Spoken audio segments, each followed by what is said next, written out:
ទស្សដីមកបងទាំងអស់គ្នាថ្ងៃហ្នឹងខ្ញុំមកបរៀនបងទាំងអស់គ្នាធ្វើបតាំងសាបែបកូនផ្កាខ្ជូតអញ្ចឹងណាសម្រាប់អឺយើងយកតអ្នកធ្វើជាកដោថ្ងៃពិធីមង្គលការក៏បានដែរបងទាំងអស់គ្នាបែបខ្ជូតស្អាតអញ្ចឹងឥឡូវកុំឲ្យខាតពេលយូរខ្ញុំនឹងចាប់ផ្ដើមធ្វើមួយគ្នាអញ្ចឹងអីគេដែលយើងត្រូវការលុះកម្មញ្ញរបស់យើងទាំងអស់3ពណ៌បងទាំងអស់គ្នាដំបូងឡើយគឺយើងត្រូវវាស់កម្មញ្ញយើងសិនយកតែត្រឹមកន្លែងនេះយើងត្រឹមតែ10សង់ទីម៉ែត្រទេណានេះអូខេអញ្ចឹងយើងកាត់មកអញ្ចឹងយើងបត់វាជាពីរបែបហ្នឹងបងទាំងអស់គ្នាបន្ទាប់មកគឺយើងច្បាច់វាអញ្ចឹង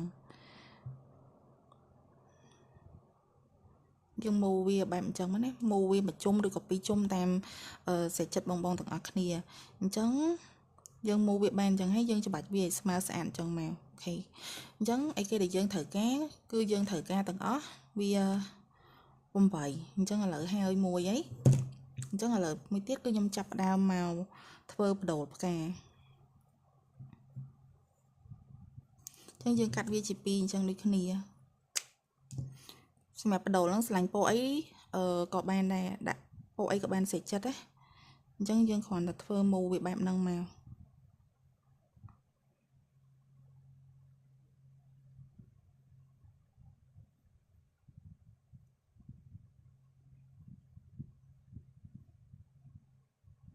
យើងមូរហើយក៏យើង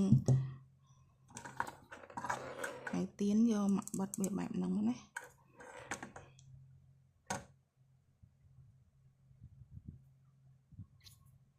វាបតាបន្តិចចឹងឥឡូវបដូលរបស់យើងក៏យើងធ្វើបានហើយតមកទៀតយើងមកចាប់ផ្ដើមធ្វើកតុយពីក្រោយរបស់វាអញ្ចឹងយើងវាស់វាប្រវែងហ្នឹងណាបងទាំងអស់គ្នានិយាយរួមទៅគឺប្រវែងរបស់គេហ្នឹងគឺទាំងអស់គឺ2សង់ទីម៉ែត្រណាហេអញ្ចឹងយើងធ្វើឲ្យស្មើគ្នាមក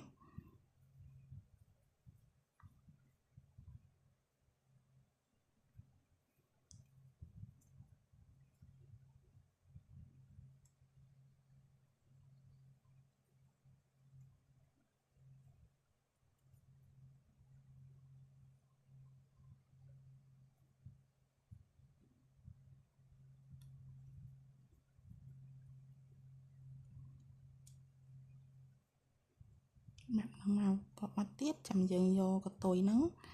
យកមកផ្គុំចូលគ្នាហើយយើងកាត់វាស្អាតមកបងទាំងអស់គ្នាដាក់វាចូលក្នុងមកនេះតមកទៀត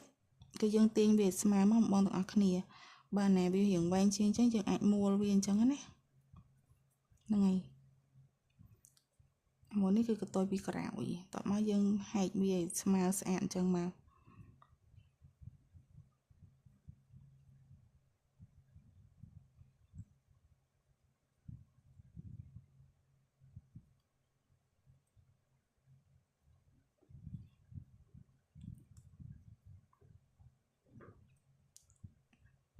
នេះហើយយើងគឺបានហើយបន្តមកទៀតគឺយើងចាប់ផ្ដើមមកបិទអញ្ចឹងដំបូងឡើយនៅពេលដែលយើងបិទកែវគឺបិទវាបែបហ្នឹងមក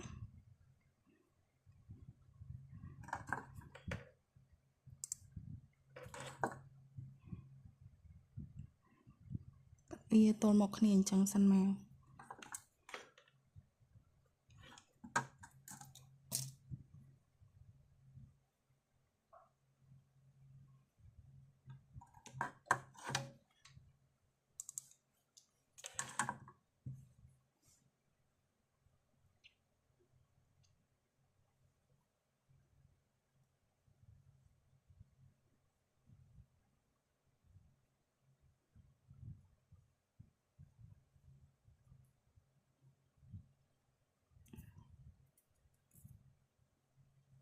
តទៅយើងបិទអញ្ចឹងហើយ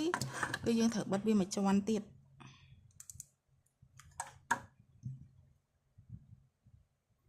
បិទតាមប្រឡោះអញ្ចឹងណា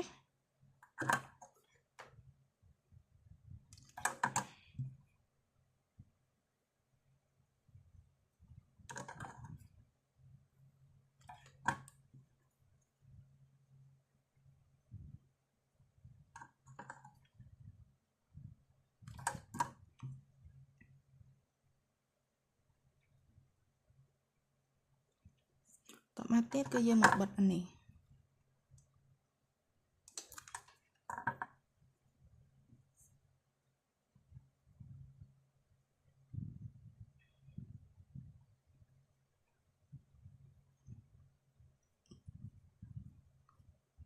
យើងចាប់ដើមកាត់វាឲ្យងអញ្ចឹងមកបងទាំងអស់គ្នា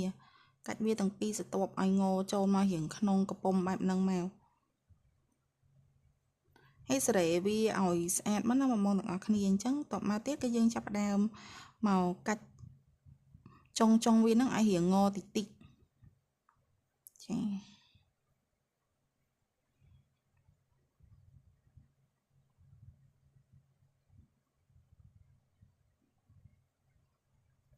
ហើយដោយសារតែកៅទៀនវារៀងបតាអញ្ចឹងវាមានតែសាយបែបហ្នឹងណាអញ្ចឹងយើងគ្រាន់តែទាញវាឲ្យស្មើស្អាតមកបន្ទាប់មកទៀតគឺយើងយកខ្សែរបស់យើងយកមកដាក់វាមកបងទាំងអស់គ្នាអាចដាក់ពីក្រោយអាកន្លែងនេះក៏បានដែរ